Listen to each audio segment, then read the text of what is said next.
Les voy a pedir que abramos nuestras Biblias en Lucas 24 y vamos a leer de los versículos 13 al 35. Lucas 24, 13 hasta el versículo 35. Vamos a leerlo alternadamente como lo solemos hacer. Voy a comenzar con el versículo 13, ustedes me responden con el 14 y así vamos alternando hasta llegar al 35, que lo vamos a leer todos juntos. Dice Lucas 24, 13: Y he aquí, dos de ellos iban el mismo día a una aldea llamada Emaús, que estaba a 60 estadios de Jerusalén.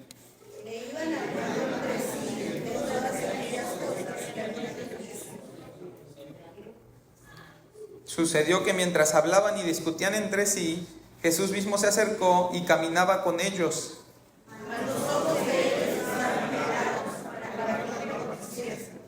Y les dijo: ¿Qué pláticas son estas que tenéis entre vosotros mientras camináis, y por qué estáis tristes?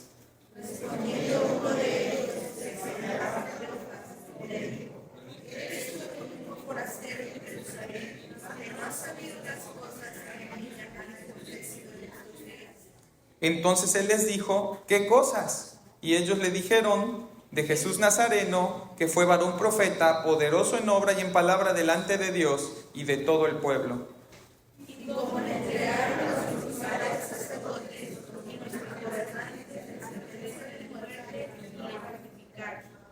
Pero nosotros esperábamos que él era el que había de redimir a Israel. Y ahora, además de todo esto, hoy es ya el tercer día que esto ha acontecido.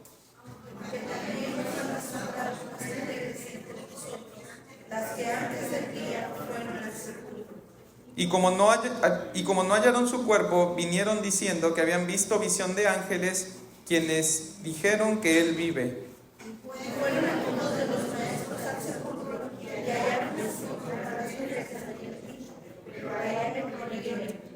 Entonces él les dijo: oh insensatos y tardos de corazón, para creer todo lo que los profetas han dicho.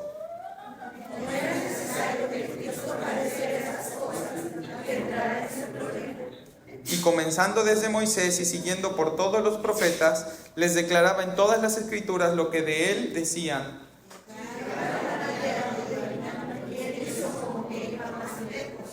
Mas ellos le obligaron a quedarse diciendo: quédate con nosotros porque se hace tarde y el día ya ha declinado.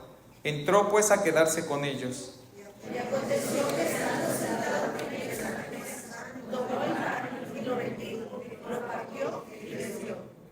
Entonces les fueron abiertos los ojos y le reconocieron, mas él se desapareció de su vista.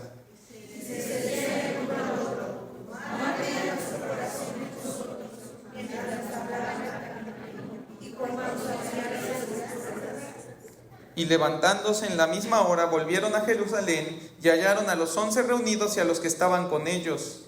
Que decían: ha resucitado el Señor verdaderamente y ha aparecido a Simón. Todos juntos. Entonces ellos contaban las cosas que les habían acontecido en el camino y cómo le habían reconocido al partir el pan. Padre, te agradecemos, Señor, porque en este último día del año tenemos la bendición de poder abrir tu palabra, de poder reunirnos como iglesia, adorar tu nombre, bendecirte por todas tus misericordias y también recibir de ti la guía, la palabra, la ordenanza que nos muestra, Señor, cuál es tu voluntad, hacia dónde tiene que caminar nuestra vida y cuán necesario es que lo hagamos en compañía del Espíritu Santo, Padre. Señor, que podamos en esta mañana no solamente acercarnos a este texto con el afán de comprenderlo, sino con la intención firme de poder vivir lo que tu palabra nos muestre hoy. Que tu Espíritu Santo sea nuestro maestro, sea nuestro ayudador y que nos permita ver toda la luz que nos arroja la Escritura para nuestros caminos, Señor, que muchas veces tienden a la oscuridad. Padre, te rogamos todo esto en el nombre de tu amado Hijo Jesucristo. Amén. Bien, hermanos, les voy a contar algo que seguramente mi hermano Mauricio ya se sabe de memoria, ¿verdad? Pero les voy a contar de una enfermedad que se llama la bradicardia. La bradicardia es la frecuencia cardíaca baja. El corazón de los adultos en reposo suele latir entre 60 y 100 veces por minuto. Si tú tienes bradicardia, el corazón te va a latir menos de 60 veces por minuto. La bradicardia puede ser un problema grave si la frecuencia cardíaca es muy lenta y el corazón no puede bombear suficiente sangre rica en oxígeno al cuerpo. Si esto ocurre, puedes sentirte mareado, muy cansado, débil o con falta de aliento. Los latidos cardíacos más lentos de lo normal pueden impedir que el cerebro y otros órganos reciban el oxígeno suficiente, lo que puede causar los siguientes signos o síntomas: dolor en el pecho, confusión o problemas de memoria, mareos o aturdimiento, cansancio rápido durante la actividad física, fatiga, desmayo o casi desmayo y falta de aire. Por lo general, este tipo de enfermedad se asocia con daños al tejido cardíaco causados por alguna enfermedad, y cualquier cosa que aumente ese tipo de problemas, los cardíacos, puede aumentar el riesgo de bradicardias. Entre los factores de riesgo de esta enfermedad se incluyen, entre otros, el estrés y la ansiedad. Y ya en el peor de los casos, las complicaciones de la bradicardia son las siguientes: desmayos frecuentes, incapacidad del corazón para bombear suficiente sangre, lo que se le conoce como insuficiencia cardíaca, o el paro cardíaco repentino o muerte súbita. Ahora bien, mi hermano, no estoy aquí para darte una lección sobre cardiología, no es una clase de la carrera de medicina. Estoy aquí para que, a la luz de la palabra, veamos al Mesías prometido cuidar el corazón de sus ovejas, aquellos a quien el Padre le ha dado, y lo vamos a ver a través de una escena que siempre me ha llenado de intriga y de emoción. Cuando nosotros estamos leyendo este pasaje de Lucas 24 y vemos el versículo 25, la reprimenda que Jesús le hace a ese par de discípulos, Él les va a decir: insensatos y tardos de corazón. Él les está diciendo bradiscardia.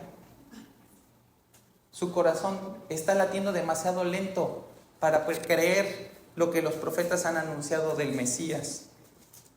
Y al venir a este pasaje, yo quiero que tengas en mente lo que ha sido tu año, con sus altos y con sus bajos, con sus victorias y sus derrotas, con su abundancia y su escasez, y que al mismo tiempo fijes tus ojos en el año que se aproxima. Porque tú, mejor que nadie, sabe que este año pudo haber sido mejor. Pudo haber sido el año en el que le rendiste, o te rendiste más bien, a las buenas noticias de salvación, de perdón de pecados y de la justicia de Jesucristo. Es decir, el año en el que dejaste de pelear con Dios y te hiciste amigo de Dios, te hiciste hijo de Dios. Este pudo haber sido el año en el que tu vida exhibía más fielmente el carácter apacible y amoroso de Cristo.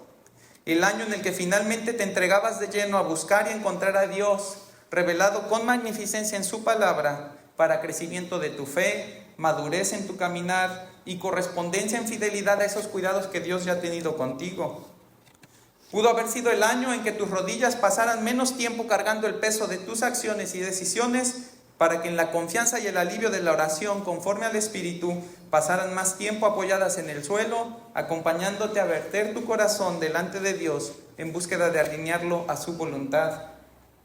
Pudo haber sido el año en el que tu persona, tu matrimonio y tus hijos gozaran de la bendición de un altar familiar, que pusiera freno a tu carnalidad y a tus deseos pecaminosos para dar paso al andar en el Espíritu, con una boca que bendice en vez de maldecir y que edifica en vez de destruir, que con humildad reconoce su pecado y se aparta, y que con paciencia perdona el pecado del otro y se acerca en amor para restauración. Pudo haber sido el año en el que tu iglesia recibiera un poco de lo mucho que te ha dado, no porque tu iglesia esté esperando el momento de cobrártelo, nunca ha sido ese el corazón de las iglesias de Cristo, sino que verte poniendo la mano en el arado, verte velando por el cuerpo local, verte sumándote a un discipulado, a una membresía, verte bautizándote y participando de la Santa Cena, verte alimentar y no solo ser alimentado, es el fruto que alegra el alma de aquellos que viven para el Evangelio. Y por eso, mi querido hermano, hoy te quiero compartir las lecciones que nos da este pasaje en el que vemos a Cristo continuando su labor delante de Dios y de los hombres de reconciliar a los escogidos del Padre. Y lo que nosotros vemos aquí inicialmente es una conversación. Fíjate cómo dice el versículo 13 y 14, y aquí 2 de ellos iban al mismo día. Cuando dice 2 de ellos se refiere a 2 discípulos, iban el mismo día a una aldea llamada Emaús, que estaba a 60 estadios de Jerusalén, e iban hablando entre sí todas aquellas cosas que habían acontecido. Lucas nos trae el relato de 2 discípulos y de una conversación mientras ellos se dirigen de Jerusalén a Emaús, y su conversación es más relevante que su destino. Han sido testigos de todo lo que ha ocurrido con Cristo y aún lo están procesando, y la manera de hacerlo es a través de un diálogo entre ellos. Y fíjate qué sucede mientras van en el camino. El versículo 15 dice: sucedió que mientras hablaban y discutían entre sí, Jesús mismo se acercó y caminaba con ellos, mas los ojos de ellos estaban velados para que no le conociesen. Fíjate qué sucede mientras ellos van de camino. Uno de los actos más misericordiosos y sublimes que estos 2 discípulos pudieron haber atestiguado. El Cristo vencedor, que tan solo hace 3 días había permanecido colgado a una cruz durante 6 horas, una cruz que no merecía, para pagar unos pecados que él no había cometido, a fin de reconciliar al hombre con Dios en una guerra que él no había comenzado. Ese Cristo ha resucitado, ha sido levantado de entre los muertos. Y dado que era imposible que la muerte le retuviera, como dice Hechos, ahora él se encuentra listo para continuar la obra que comenzó. Y una vez que ha resucitado, Cristo ha decidido aparecérsele a María y a otras mujeres en primer lugar. Luego ha decidido aparecérsele a Pedro. Y fíjate qué curioso es que lo siguiente que ese Salvador decide hacer es unirse a esta caminata ordinaria que pronto se va a convertir en un relato extraordinario. Podríamos hacer una lista de todos los que Jesús pudo haber visitado antes, pero ese no era el corazón de Jesús. Jesús quería unirse a estos 2. La primera pregunta que yo me hago cuando estoy leyendo estos versículos es: ¿qué hace Cristo en camino a Emaús? Y no porque no tenga nada que hacer Cristo allí, no porque no sea necesario que Cristo pase por ahí. Es claro que Él debía estar ahí porque esa fue su decisión soberana. Pero me intriga en el buen sentido. ¿Cuál es el propósito de Cristo de unirse a una caminata con 2 discípulos que, por lo que dicen más adelante, tienen cada vez menos expectativas de que Cristo sea el verdadero Mesías? Y mientras meditaba en eso, mientras trataba de encontrarle el sentido a este relato que Lucas nos deja aquí, inspirado por el Espíritu Santo, me vino a la mente otro pasaje en Lucas 15:4, y dice así: ¿qué hombre de vosotros, teniendo 100 ovejas, si pierde una de ellas, no deja las 99 en el desierto y va tras la que se perdió hasta encontrarla? Hermano, la belleza de la historia del camino a Emaús no comienza en el momento en el que Jesús les abre las Escrituras y se las revela. La belleza de esta historia comienza desde aquí. Desde que el Hijo de Dios, que acaba de cargar con toda la ira del Padre, que acaba de consumar la obra de redención ofreciendo su sangre como pago, emerge de la muerte para ir a rescatar, como lo ha hecho en todo momento, a aquellos 2 hombres cuyos corazones están a punto de desfallecer. De entre todas aquellas personas que vieron a Jesús ese día, el encuentro con este par de discípulos en el camino a Emaús debe llenarnos de una confianza que refleje el compromiso de Cristo con los que Él llamará sus hermanos, y el amor del Padre hacia los que Él llama sus hijos. ¿Y de dónde sale esa confianza? ¿Qué es lo que puede sostenerla? Bueno, vamos a ver qué es lo que hizo Cristo aquí, ¿no? Primero que nada vemos que Cristo se une a ellos de una manera velada, es decir, ellos no se dan cuenta de que el que camina a su lado es Cristo. ¿Quién ciega sus ojos? Dios mismo hace ese trabajo. Dios no quiere que ellos sepan que el que va caminando con ellos es Cristo.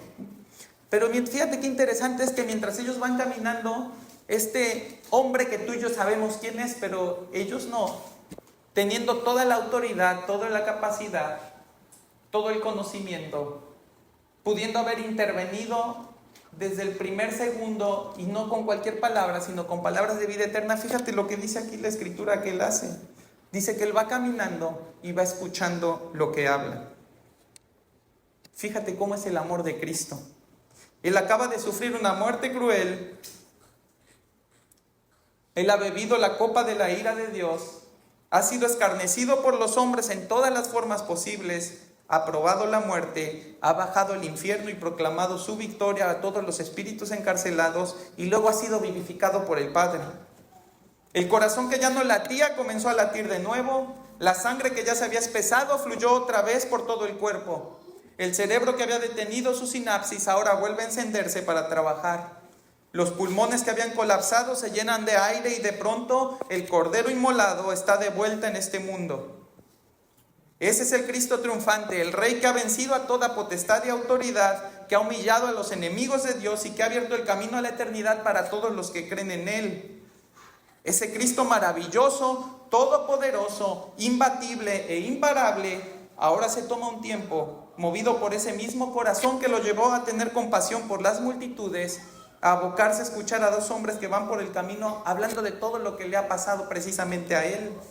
Pareciera que él podría haberse interrumpido la conversación y pudo haberles dicho desde el principio: miren, espérense un momento, yo les voy a explicar qué pasó. Y si si sus ojos no hubieran sido velados, ellos hubieran visto al Cristo en ese momento y Él les hubiera revelado todo lo que pasó, y esa hubiera sido la absoluta verdad en sus corazones. Pero esa no es la manera en la que Cristo obra aquí. No dice la Escritura por qué les fueron velados sus ojos, pero lo que sí podemos ver es que mientras ellos no le reconocieron, hablaron de igual a igual. Hablaron con la misma confianza con la que venían hablando. Abrieron su corazón con este forastero, al que ellos llamaron forastero, y no le escondieron nada. Así era como estaba determinado que sucediera. Eso era lo que el Señor quería que nosotros viéramos aquí. Que el Señor también quiere escucharnos. Que el Señor también está atento a nuestras conversaciones. Que cuando nosotros caminamos y pensamos que vamos solos, Él también está a nuestro lado. Él también va con nosotros, atento a lo que sale de nuestro corazón. Y observa cómo Cristo no les escucha con desinterés, sino con compasión. Fíjate qué preguntas les hace. Dice: ¿qué pláticas son estas que tienen entre ustedes mientras caminan? ¿Y por qué están tristes? La siguiente pregunta que les va a hacer es: ¿qué cosas son estas que hablan? Como si no las supiera. Fíjate cómo es Cristo de misericordioso, que va a hablar al nivel de ellos y decir: díganme qué es lo que está pasando. Quiero escuchar de ustedes qué es lo que está pasando. R.C. Sproul, predicando de este pasaje, dice así: Jesús no respondió ni la pregunta específica ni la implícita de manera precisa y directa. Pero si hubiera respondido esa pregunta, creo que la respuesta habría sido algo como esto: soy la única persona en la tierra que comprende completamente todo lo que ha sucedido en estos días. Ellos le preguntan: ¿y acaso eres un forastero que no sabe lo que ha pasado? Que no sabía Cristo. Que no sabía Cristo. Cristo lo sabía todo, pero ¿sabes qué? Cristo todavía no quiere decirles todo lo que Él sabe. Cristo quiere escuchar lo que hay en su corazón. Jesús no solo les ha ido escuchando con atención, sino que ha visto su condición. Él no tiene ninguna prisa. No le importa caminar los 60 estadios a Maús. Lo que quiere es fortalecer esos corazones que están siendo zarandeados por la duda. Y hermano, desde ahí podemos comenzar a vernos nosotros en este relato. ¿No somos acaso tú y yo como esos hombres? Cuando dice la Escritura que estaban tristes, lo que está diciendo es que tenían un semblante decaído. Estaban en duelo. ¿No somos acaso tú y yo como esos hombres que están en duelo? ¿Cuántas veces en tu vida, cuántas veces en este año te quedaste con la visión del Cristo crucificado y se te olvida ver al Cristo resucitado y victorioso, acompañándote por tu camino con compasión y con amor? El domingo anterior meditábamos en lo peligroso que es para el hombre solo ser capaz de ver a Cristo en el pesebre, pero no buscarlo en la cruz. Bueno, hermano, igual de peligroso es para nosotros dejarlo en la cruz y no verlo como el Mesías resucitado. Y desde ahí comenzamos a ver qué importante es que nos aprendamos a relacionar con el Cristo que revela la Escritura. No con la imagen de Cristo que nos queremos hacer, no con el Cristo de un crucifijo que lo muestra clavado en un madero, sino con el Cristo glorioso, lleno de poder, que se ocupa de cuidar a sus ovejas y que ascendió a su trono al lado del Padre para venir nuevamente por nosotros. Mientras malgastemos nuestro tiempo pensando en nuestras circunstancias, Nunca podremos conocer a nuestro Salvador con una profundidad que desvanezca toda incertidumbre, todo temor que rodea nuestras vidas. Con una profundidad que elimine la maldad y el pecado que anida en nuestros corazones y que deseche toda ignorancia y mal entendimiento que nos separa de su justicia perfecta. El gran problema de nuestra fe menguante y de nuestro ánimo claudicante es que no vemos a Cristo como Él nos ve a nosotros. ¿Alguna vez habrás visto esa broma que hacen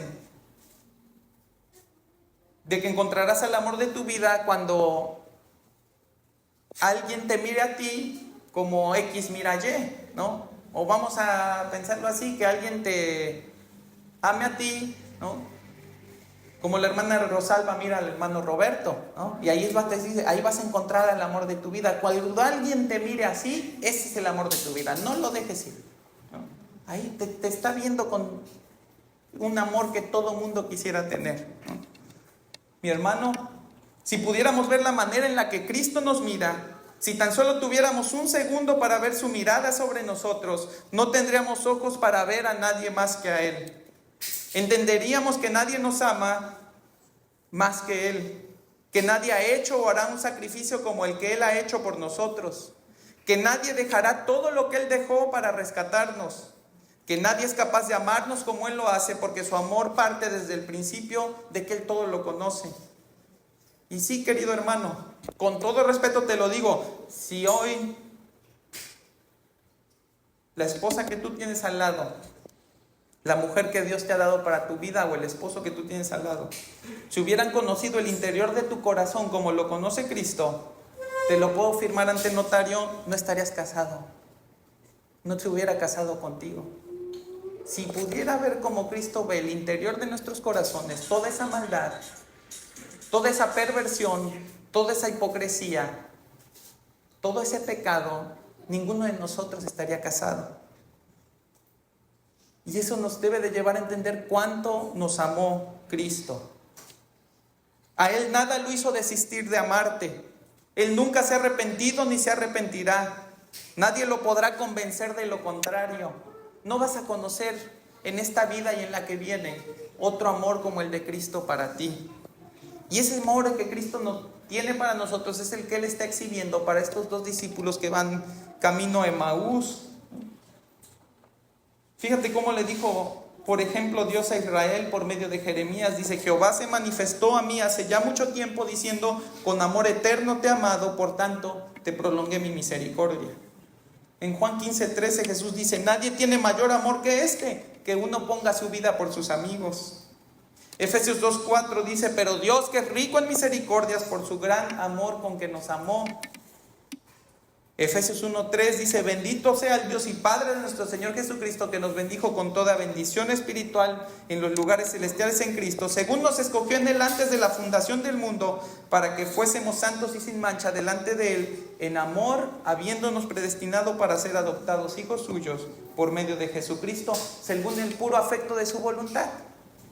¿Cuál es la decisión? ¿Cuál es el puro afecto de su voluntad? Amarte. Efesios 3:14 dice: por esta causa doblo mis rodillas ante el Padre de nuestro Señor Jesucristo, de quien toma nombre toda familia en los cielos y en la tierra, para que os dé, conforme a las riquezas de su gloria, el ser fortalecidos con poder en el hombre interior por su Espíritu, para que habite Cristo por la fe en vuestros corazones, a fin de que, arraigados y cimentados en amor, seáis plenamente capaces de comprender con todos los santos cuál sea la anchura, la longitud, la profundidad y la altura, y de conocer el amor de Cristo, que excede todo conocimiento, para que seáis llenos de la plenitud de Dios. La respuesta es más simple de lo que parece. ¿Por qué estaba Cristo camino a Emaús con estos dos discípulos? Por amor. ¿Por qué te habría de acompañar Cristo en toda situación y en toda prueba? Por amor. ¿Por qué te acompañará Cristo para vencer en toda tentación? Por amor. ¿No te sacaste el amor de Cristo en una rifa celestial? ¿No salió tu número anunciado y te hiciste ganador de un pase al cielo? No, mi hermano. Dios eligió amarte, y esa es la verdad más grande y poderosa que puede transformar tu capacidad de vivir en santidad, en comunión y en amor. Y eso es lo que Cristo está mostrando aquí en este inicio del camino a Emaús. Ese amor de pasar de toda esa muerte, todo ese dolor, ¿sí?, de haber sufrido la ira de Dios, a caminar con dos hombres que ni siquiera están confiados en que Él sea el Mesías. Y ahí va Él, con ese corazón amoroso, con ese corazón de buen pastor, va junto a ellos. ¿Por qué? Porque Él quiere hacer algo en su corazón. Vemos una conversación, luego vemos una confusión. Fíjate cómo dice el versículo 19 en la segunda parte. Dice, y ellos le dijeron de Jesús Nazareno. Le dice, ¿qué conversaciones son estas? ¿De qué están hablando? Dice, ¿qué no sabes que han pasado todas estas cosas? Y les dice, ¿qué cosas? Y ellos le dijeron de Jesús Nazareno, que fue varón perfecto, poderoso en obra y en palabra delante de Dios y de todo el pueblo. Y cómo le entregaron a los principales sacerdotes y nuestros gobernantes a sentencia de muerte y le crucificaron. Pero nosotros esperábamos que Él era el que había de redimir a Israel. Y ahora, además de todo esto, casi como diríamos nosotros, para terminarla de amolar, ¿no?, hoy es ya el tercer día que esto ha acontecido. Y fíjate qué duro se está poniendo ese corazón. Ahí está la bradicardia de la que les hablaba al principio. Y como no hallaron su cuerpo, vinieron diciendo que habían visto visión de ángeles. Ahora sí casi vinieron con el chisme, ¿no? Y quienes dijeron que Él vive. Y todavía, como no creemos, mandamos a algunos de nosotros al sepulcro y hallaron así como las mujeres habían dicho, pero a Él no le dieron. Les está costando un trabajo creer. El Mesías va con ellos, movido por amor, y luego escucha lo que les está afligiendo. ¿Alguna vez te pasó que tuviste un examen en la escuela y que tú dijiste, ahora sí saco 10, y cuando te dieron la calificación contestaste todo mal? Bueno, esos son estos dos discípulos. Fíjate cómo la Biblia se refiere a ellos como dos discípulos. Conocían de Jesús, habían estado cerca de Jesús, habían estado cerca de los discípulos, rodeado de gente que seguía a Jesús. Pero mira, ¿qué es Jesús para ellos? Jesús ahora es solo un varón nazareno, un profeta poderoso en obra y palabra delante de Dios y del pueblo. Jesús fue entregado por las autoridades religiosas y civiles a muerte. Ellos esperaban además la redención de toda la nación del yugo romano, y por si fuera poco, ese Jesús no estaba cumpliendo su palabra de resucitar al tercer día. Ya habían mandado a gente que viera si por ahí andaba y no lo habían encontrado, y ya tenían pocas esperanzas de que eso sucediera. Ese no es el Cristo que salva. Ese no es el Cristo que venía enviado por Dios. Ese hombre en quien ellos confiaban no era el que estaba caminando al lado de ellos. Ellos habían tomado a Jesús, lo habían vestido de todas sus expectativas, querían que siguiera vivo, pero no por las razones correctas. Ellos querían que siguiera vivo para que cumpliera todo lo que querían que Él hiciera. Cuando el Cristo de la Escritura le preguntó a sus discípulos quién creían que era, Pedro le dijo, tú eres el Cristo, el Hijo del Dios viviente. Pero estos dos no veían a Jesús así. Cuando llegó la hora de su sacrificio, el Cristo de la Escritura dijo que nadie le quitaba la vida, sino que Él la entregaba por voluntad propia. Pero estos dos no veían a Jesús así. Cuando el Cristo de la Escritura entró triunfante a Jerusalén, Él eligió un pollino para hacerlo en vez de un caballo que típicamente montaba el conquistador. Porque Él no venía a condenar, sino a perdonar, ni a ser servido, sino para servir y dar su vida en rescate por muchos. Pero estos dos no veían a Cristo así. Cuando el Cristo de la Escritura anunciaba su muerte, también anunciaba su resurrección. Y mientras otros discípulos corrían al sepulcro para buscar al Hijo de Dios resucitado de entre los muertos, ellos se alejaban de la ciudad caminando por el desierto, porque ellos dos no veían a Jesús así. Estos hombres habían sido engañados una vez más por su corazón. Ellos creían que tenían la fe puesta en Jesús, pero la verdad es que su fe estaba puesta en ellos mismos y en el concepto que ellos tenían de Jesús. Y este par representa con mucha precisión a muchos de nosotros. Nos hemos hecho un Jesús a la medida de nuestras necesidades. Para unos, Jesús es un ser bonachón que se conforma con que todos se amen, traten de ser buena gente para llevárselos al cielo. Por eso usan la Navidad y el Año Nuevo para hacer tantas cosas buenas como puedan, porque seguramente a Jesús le encantará más ver todo este tipo de obras justo en su cumpleaños. Jesús no es el camino al cielo. El camino me lo construyo yo a base de mi bondad. Para otros, Jesús es el conserje celestial que le da acceso a todas las bendiciones de Dios. Mejores trabajos, mejores casas, mejores autos, más prosperidad. Nunca me enfermo. Y ese es el Jesús. El que dice, oye, me hace falta más. Y va corriendo, ¿no? Sube, ¿no? Recuerdo que hace mucho tiempo ahí en Jalapa, yo creo que aquí también, ¿no? Antes las zapaterías no tenían ahora como tienen. Había una bandejita donde tenían una cuerda que jalaban y que alguien quería un número, lo ponían ahí, lo bajaban. Así tenemos muchas veces a Jesús, ¿no? Oye, necesito una casa de 4 pisos. Pues ahí ponla en oración. Y ahí está Jesús subiendo la oración y esperando que el Padre ponga la casa para bajártela. Y qué tristeza que todas esas personas esperen el cielo para encontrar todas esas bendiciones que no pudieron desbloquear en esta vida. Fíjate cómo pisotean a Cristo. Para otros, Jesús es la excusa perfecta para hacer que todos se comporten de una manera religiosa y moral en el exterior, mientras que en lo oculto se dan el permiso de satisfacer sin rienda todos sus apetitos carnales, no importa de qué tipo sean.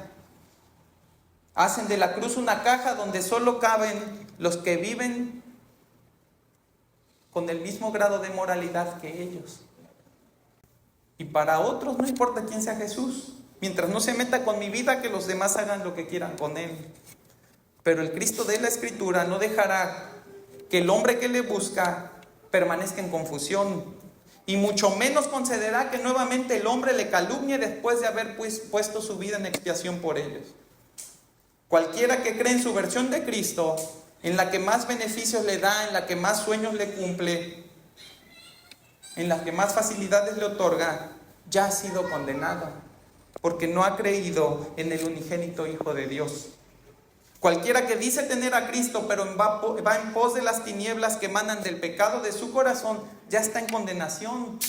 Porque dice Juan, la luz vino al mundo y ellos han amado más las tinieblas que la luz. Porque el que hace lo malo, el que aborrece la luz y no se acerca a ella para que sus pecados sean manifiestos, ese no es de Cristo.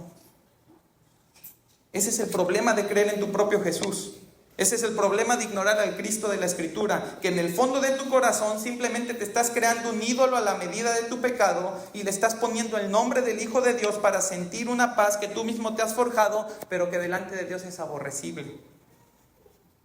Creyendo que tienes vida, te estás condenando más usando el nombre de Dios en vano y poniéndoselo a un ser creado por ti mismo para usurpar el lugar que le corresponde a Dios en tu corazón. Si el Cristo en el que tu fe está puesta no es el que Dios reveló por medio de la Escritura, escucha con atención este mensaje, porque Dios no te tendrá por inocente. Primera de Juan 2:22 dice: ¿quién es el mentiroso sino el que niega que Jesús es el Cristo? Ese es el anticristo, el que niega al Padre y al Hijo. Todo aquel que niega al Hijo tampoco tiene al Padre. El que confiesa al Hijo tiene también al Padre. ¿Cómo esperamos alcanzar la misericordia de Dios si nuestra fe no está puesta en el Cristo que Dios reveló en la Escritura?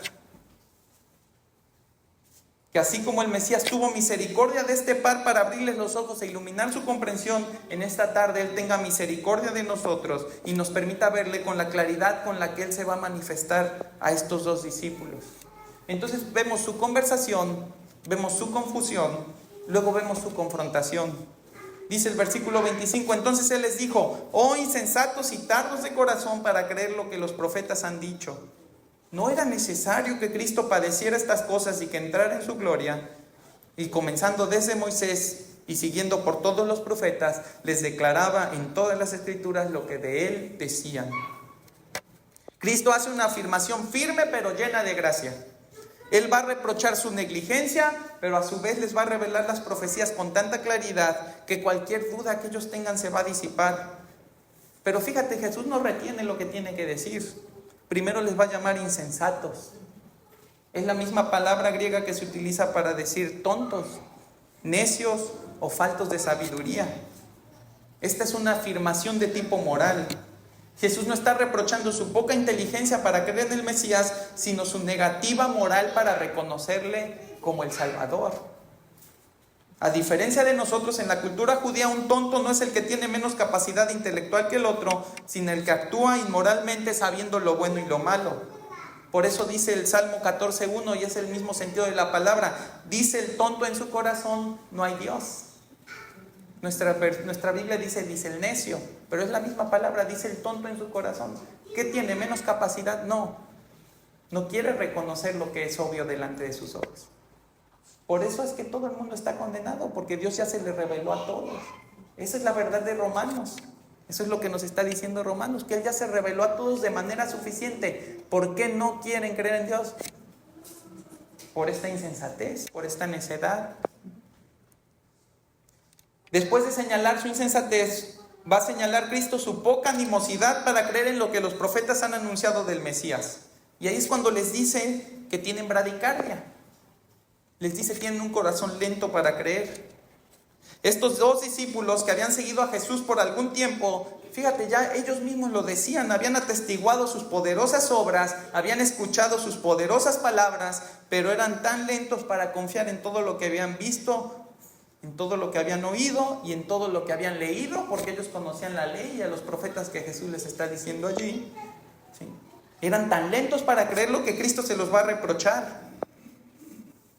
Hoy estás tú aquí y no sé cuál es la historia de tu vida. No sé qué has vivido en tal o cual iglesia, con tal o cual pastor, en tal o cual denominación o en tal o cual religión. Pero quiero decirte que lo único que importa delante de Dios es lo que hayas creído de Cristo. Si tú has creído genuinamente en el Hijo de Dios, cualquier experiencia que hayas tenido, cualquier molestia que te hayan causado, cualquier palabra que te haya herido, cualquier desventaja en que te hayan puesto, cualquier cosa en la que te hayan fallado, tiene que desvanecerse de inmediato para que sigas apreciando la belleza de tu encuentro con Cristo. No mires a otro lado, fija tus ojos en Jesús. Que nada ni nadie te distraiga, porque el ejemplo y la meta es Él. No es ninguna organización, ninguna persona, ninguna obra de beneficencia o ministerio el que te salvó. Es Cristo y por lo tanto Él es el único que merece toda tu atención. No seas tardo para creer en el Evangelio que te ha sido anunciado. No seas insensato, no seas tonto, no seas necio para reconocer que hay un Dios que te juzgará después de esta vida y que la única manera de ser reconciliado, la única manera de ser declarado inocente por Él es que tengas a Cristo como abogado y que ese abogado haya pagado por adelantado todos tus pecados. Eso es lo que va a hacer Cristo con estos dos. Él tomará las Escrituras y les explicará desde el Génesis hasta Malaquías todo lo que Dios reveló del Salvador. Él le va a dar el sentido correcto a lo que este par tenía completamente tergiversado en su mente. La forma en la que se los explicó es la idea de tomar algo y desenrollarlo revelando su contenido detalladamente. Esa es la manera en la que Jesús le declaró las Escrituras. Ellos ya la habían leído, pero no la habían podido entender, no la habían podido comprender. ¿Qué hace Jesús? Toma eso mismo que ellos han leído y se los desenrolla delante de ellos. Se los abre, se los revela. De tal manera que todo lo que ellos habían leído ahora tiene sentido en relación al propio Cristo. Si hay una clase en la que quisiera poder estar en alguna ocasión, sería esta. Si pudiera regresar el tiempo a algún momento y vivir por un día algo, yo creo que el que yo escogería sería este. Escuchando a Cristo, dando esta lección de hermenéutica, de cristología, de soteriología, de evangelismo, escuchando a Cristo enseñar de Él mismo. Imagínate la belleza de ese momento. ¿Por qué? Uno dice, ¿por qué se encendieron sus corazones? Es Cristo mismo el que te está tomando como alumno y te está enseñando todo lo que la Escritura revela de Él. ¿Cuántos no quisiéramos poder tener esa bendición, el privilegio de haber vivido en ese momento? Y hermano, dime si eso no es amor. Después de haberlo dicho cientos de veces durante su vida, antes de ir a la cruz, Cristo resucita para volver a anunciar el Evangelio a los perdidos y cuidar de aquellos que les son traídos por el Padre. Mi hermano, hazle todo el bien a tu familia que puedas, predicándoles del Cristo verdadero. No pierdas el tiempo hablándoles de otra cosa. No pierdas el tiempo buscando cuál va a ser la mejor forma en la que se porte bien. Háblales de Cristo. Dios puede hacer eso que tú no sabes cómo hacer, pero háblales de Cristo.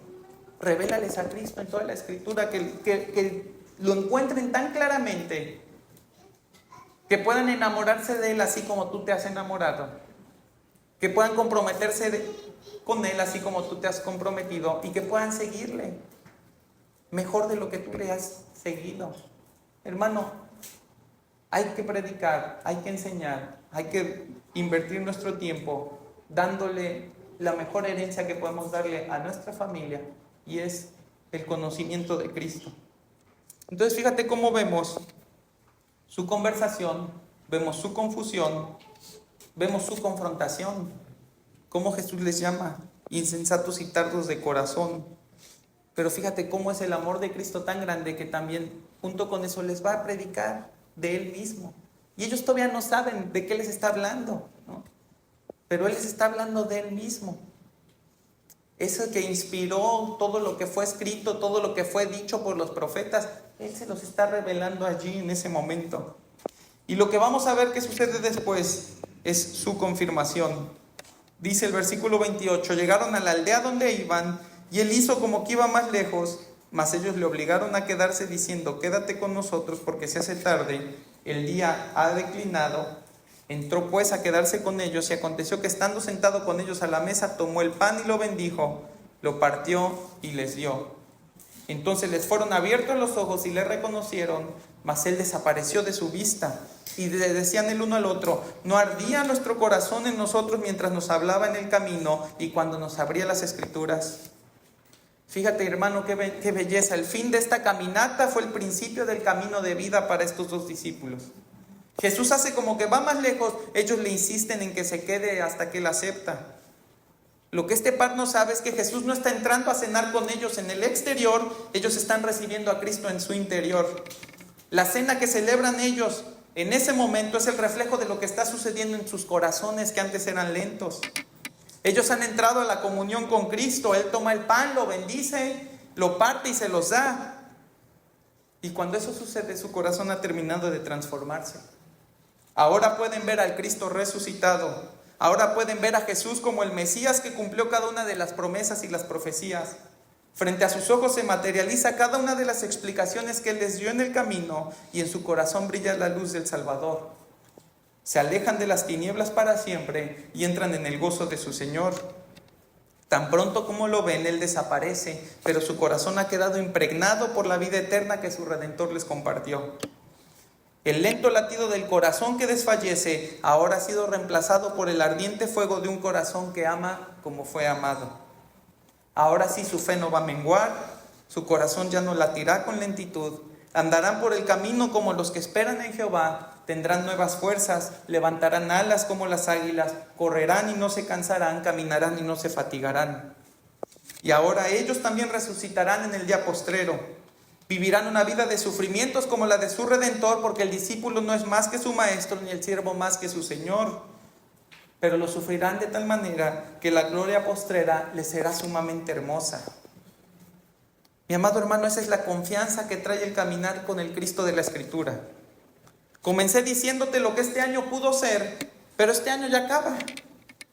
Pongámonos a cuentas con nuestro Señor, presentemos en oración delante de Él nuestro reporte anual, y con mucha humildad reconozcamos lo pobre de nuestro desempeño, lo mucho que nos faltó para andar en santidad como a Él le agrada, lo mucho que nos faltó para no sucumbir ante nuestro pecado y nuestra concupiscencia, lo mucho que nos faltó para leer su palabra y buscar su socorro y su guía en oración. Si es necesario, hermano, pídele perdón a tu esposo, pídele perdón a tu esposa, pídele perdón a tus hijos. Por todas esas veces que tu carácter le mostró la dureza con la que Satanás acusa a los pecadores y no la gracia con la que Cristo cubre sus faltas. Por todo el sustento material o el entretenimiento que le diste sin haber tenido cuidado del bienestar de su alma. Enmienda los acuerdos que no glorifican a Dios. Corrige las reglas que solo te satisfacen a ti y no son conforme a la Escritura. Restaura el altar de tu matrimonio y de tu familia, para que abunde el temor de Dios en tu hogar. Y mientras enmiendas tus caminos y haces sendas derechas para tus pies, no te olvides de quién va contigo. No te olvides de ese Cristo amoroso que viene a tu lado, a veces tan claro como el primer rayo de sol que se asoma en la mañana, o a veces tan secreto como lo vemos en esta historia, pero siempre presente, siempre atento a tu corazón, siempre atento a lo que hay en tu mente, siempre pendiente de tus sentimientos y de tus convicciones, y listo para proveerte por medio del Espíritu Santo de todo el consejo y la revelación a través de la Biblia. Listo para hacerte ver cómo todo lo que vives te lleva hacia Él, cómo en cada valle de sombra Él va contigo como tu buen pastor, y cómo intercede delante del Padre por ti como tu abogado. Disfruta de la comunión que Él te ha dado, porque esa comunión es el alimento de tu alma y la fuente infinita de gracia para que puedas triunfar sobre toda prueba y dificultad, de tal forma que en todo pensamiento, intención y acción, tu ardiente corazón lo glorifique a Él. Vemos su conversación, vemos su confusión, vemos su confrontación, vemos ahora cómo ellos son integrados a la comunión, y al final vamos a ver cómo ellos son puestos en una comisión. Dice el versículo 33, y levantándose en la misma hora, volvieron a Jerusalén y hallaron a los 11 reunidos y a los que estaban con ellos, que decían: ha resucitado el Señor verdaderamente y ha aparecido a Simón. Entonces ellos contaban las cosas que les habían acontecido en el camino y cómo le habían reconocido al partir el pan. El resto de la historia es el resultado de la transformación que ya sucedió en el corazón de estos dos hombres. Tan pronto como Cristo desaparece de su vista, ellos toman el camino de regreso a Jerusalén para buscar a los discípulos y anunciarle que habían tenido un encuentro con Él. Casi puedo asegurar que el tiempo que se hicieron de regreso fue considerablemente menor al que se hicieron de ida. Digo, tú a ti te ha pasado, ¿no? ¿Cómo camina uno cuando anda apachurrado, lento, arrastrando los pies, ¿no? ¿Cómo camina uno cuando tiene fuego en el corazón? La noticia era demasiado grande para ser retrasada por una caminata perezosa. El fuego de ese corazón encendido los llevó a anunciar las noticias de la resurrección con la misma intensidad. Y mi deseo final, hermano, es que este 2024, ese mismo fuego despierte en nuestra iglesia con un corazón por la predicación del Evangelio como nunca lo hemos visto en 7 años de historia. Que nada se interponga, que nadie nos detenga, que con comodidad o sin ella proclamemos a Cristo, su vida justa, su muerte expiatoria y su resurrección para esperanza eterna.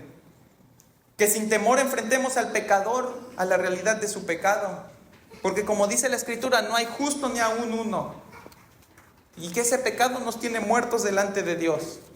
Que proclamemos la justicia de Dios que castigará todo pecado que no haya sido perdonado por Cristo. Dice el Salmo 7, Dios es juez justo y Dios está irado contra el impío todos los días. Si no se arrepiente, Él afilará su espada, armado tiene ya su arco y lo ha preparado. Asimismo, ha preparado armas de muerte y ha labrado saetas ardientes. Que no se nos olvide que ese también es Dios. No nada más el que nos tiene amor para enviar a su Hijo a morir por nosotros, sino el que ama tanto también a su Hijo, que le va a dar a cada uno de los que lo rechazó lo que merecen por ese rechazo. Por eso es tan importante, y te decía hace rato, que creas en el Cristo de la Escritura y no en el que tú te quieras hacer. Porque solo el Cristo de la Escritura te puede salvar. Solo el Cristo de la Escritura puede apaciguar la ira de Dios y puede amistarte con Él. Otro no. Que anunciemos con gracia las buenas nuevas de paz, que Dios amó al hombre de tal manera que Cristo vino al mundo a salvar a los pecadores y que para lograrlo se hizo pecado, cargando en sí mismo toda nuestra maldad. Y que expongamos a cada corazón la realidad de que la vida eterna se decide aquí y ahora, porque solo hay un tiempo para hallarle. Isaías 55 dice: buscad a Jehová mientras puede ser hallado, llamadle en tanto que está cercano. Deje el impío su camino y el hombre inicuo sus pensamientos, y vuélvase a Jehová, el cual tendrá de él misericordia, y al Dios nuestro, el cual será amplio en perdonar. Hermano, que con el poder del Espíritu Santo y por la convicción que la palabra nos da, todo tiempo sea tiempo de predicar el Evangelio, y que esta iglesia sea conocida delante de Dios porque predicó el Evangelio sin descanso. Ese es el deseo de nuestro corazón, ese es el deseo del corazón de Dios, hermano.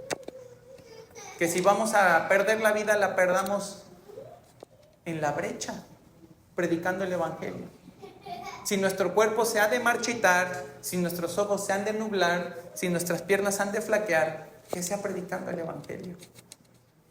De tal manera que podamos estar tranquilos y seguros de que mientras el Señor nos dio vida aquí, hicimos su voluntad.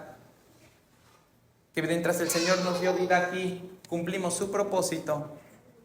Y mientras el Señor nos dio vida aquí, honramos al Mesías resucitado, que por amor a nosotros puso su vida en una cruz y por amor a nosotros cargó con toda la ira de Dios.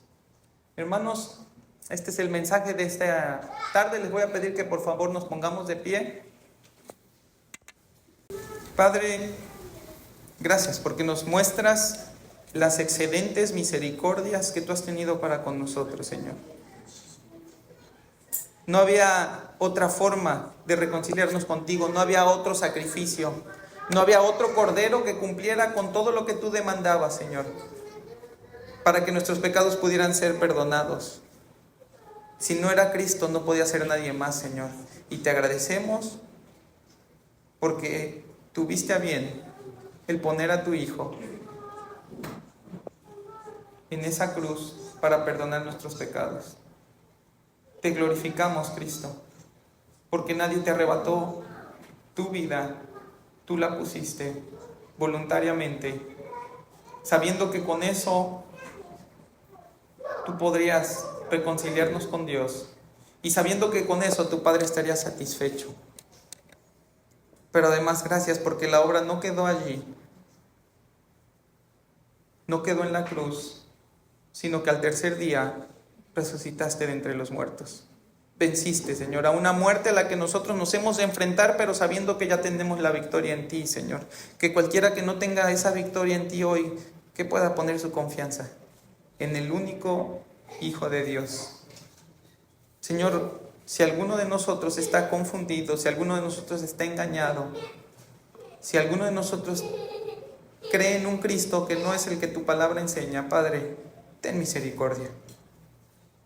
Abre nuestros ojos, permite que cuando vayamos a la Escritura podamos comprender al Cristo que se encarnó, al Cristo que es Dios, al Cristo que es todopoderoso, al Cristo que es el único camino, al Cristo que es la verdad y que es la vida. Señor, ten misericordia de cualquier alma que en esta tarde no esté reconciliada contigo, Señor. Hazle consciente de sus pecados, hazle visible su maldad, Señor.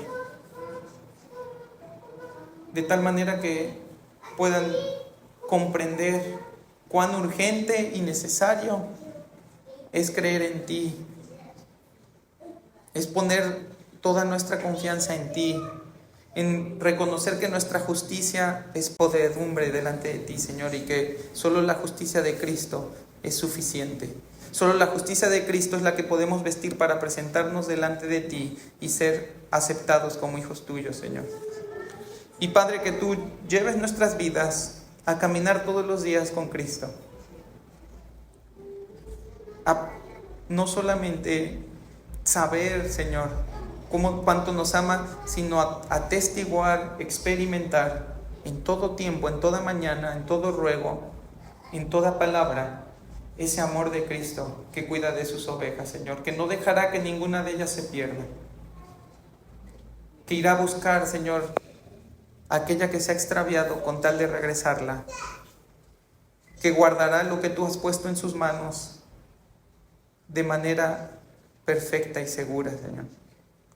Y Padre, que caminando con Cristo vivamos en más santidad, seamos más prontos para identificar la maldad de nuestro corazón, para confesarla, para apartarnos de ella, seamos más sensatos, Señor, más sabios para identificar la tentación, para oír, Señor, para no jugar con el pecado. Que seamos más dependientes de ti. Que en nuestro hogar la palabra sea el alimento que sobra todos los días, Señor, aunque el alimento material pueda faltar, Padre. Que no haya día en que nuestra esposa, nuestro esposo, nuestros hijos no vean a Cristo reflejado en nuestras conductas, en nuestras palabras, en nuestra disposición para servirte, para servirnos unos a otros y para amarnos, Señor. Que perdonemos como tú nos has perdonado. Que no guardemos nada, Señor, porque tú no has guardado nada de lo que Cristo nos ha perdonado, Señor.